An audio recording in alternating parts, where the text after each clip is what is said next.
Hi, I'm Nick Harfide and I'm the current Chief Executive of NatureScot.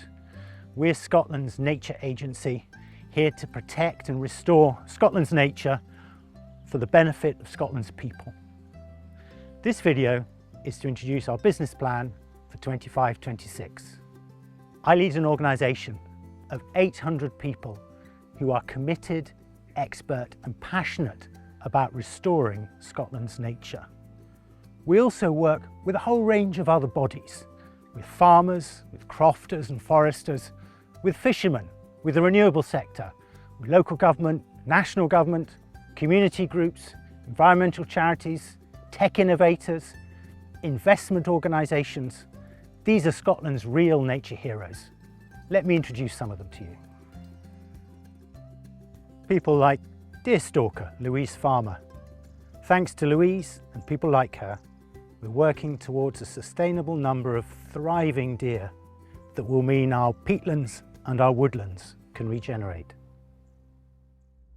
My name's Louise Farmer. I'm a recreational deer stalker. Dad was a gamekeeper in England, so I've always been involved in wildlife management, really from quite an early age. If we didn't control the deer numbers in here, another decade or 50 years, 100 years, there won't be a woodland.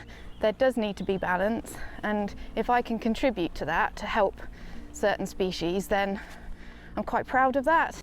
So when you have a look a little bit more closely at some of these new saplings that are trying to get some growth, you can see on a lot of them that they've been nibbled.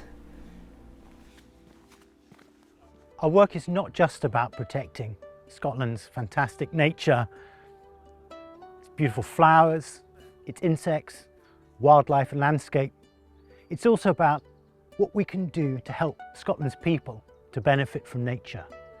The next clip shows some work by Scottish Canals to restore some derelict land in the north of Glasgow. And the benefits it's providing to local people like Bryony and Alistair.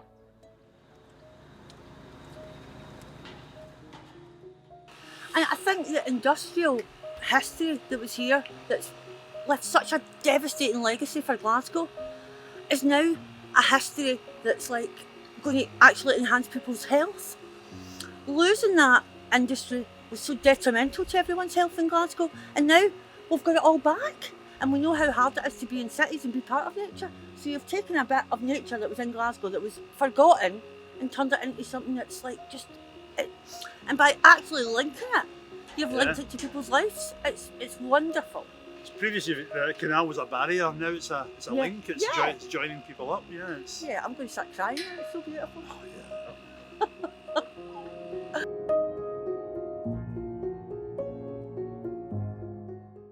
Whale and dolphin entanglement can lead to injury and even death.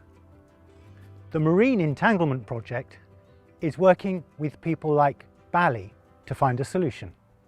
What we're really trialling here is whether or not it's practical for fishermen to use the rope, and our experience of this has been really good so far. The difference between the ropes is that one floats and one sinks, and the reason that the sinking rope can prevent an entanglement is if you think about the floating rope, the rope's trying to reach up for the surface so it sits three-dimensionally up off the seabed. Sometimes an arch is up to 3 to 5 metres, but when you use negatively buoyant or sinking rope, the rope tends to lie on the seabed. Those arches don't exist, and that mechanism for entanglement just ceases to exist. So the experiences we've had in the trial so far are that the fishermen have been quite happy using the rope. It's not been too heavy, it's not snagged too much. Another thing that we did look at as part of this trial is whether or not the rope abrades the seabed. Our experience from our surveys are that this rope isn't scouring the seabed at all. The project has been a huge success, and crucially, it helps Bally and people like him to carry on making their living. The Flow Country is an outstanding success story. A global first, it's the only World Heritage Site designated specifically for its unique peatlands. The World Heritage Site is hugely significant for Scotland's fight against climate change. And it's also bringing lots of new jobs to the communities in Sutherland and Caithness. I suppose I have a connection to the land because my family have been here for generations. It's important ecologically. It's very important to me because I make my living from it.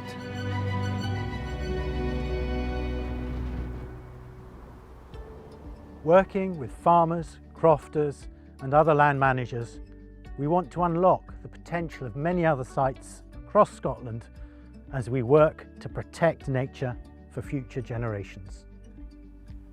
I hope you've enjoyed this short video about our business plan for 25-26 and more importantly showing some of Scotland's real nature heroes.